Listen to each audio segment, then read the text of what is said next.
Speaker.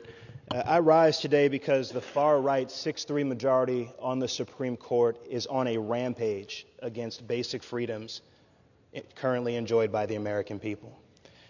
In his concurring opinion in Dobbs, Justice Clarence Thomas gave us a heads up that the court is next coming for the ability of same-sex couples to get married. I am one of only 9 openly gay members of this body. For me, this is personal. I still remember where I was on June 24th, 2011, the day the New York State Legislature passed marriage equality. I was living with my friends in New York City, but I was still closeted. And I was so afraid still that someone might find out the truth about my being gay.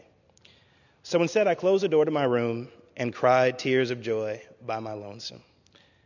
Finally, my home state of New York had recognized me as a full human being, affirmed all of those scary yet beautiful feelings that I had bottled up inside for decades, wondering, hoping one day that the world would change.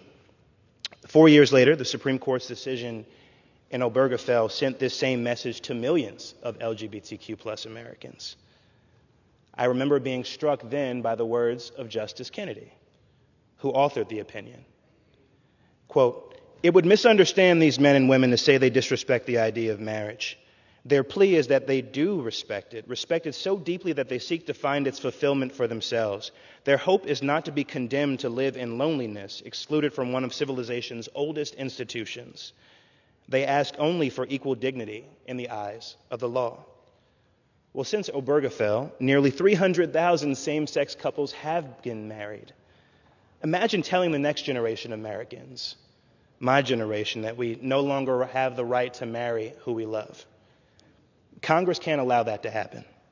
I'm proud to introduce, along with my colleagues, including Representative Nadler, the Respect for Marriage Act, which would codify the right to marriage equality under federal law, but we have to do more than that. We have to expand the Supreme Court of the United States to protect fundamental rights once and for all. I yield back.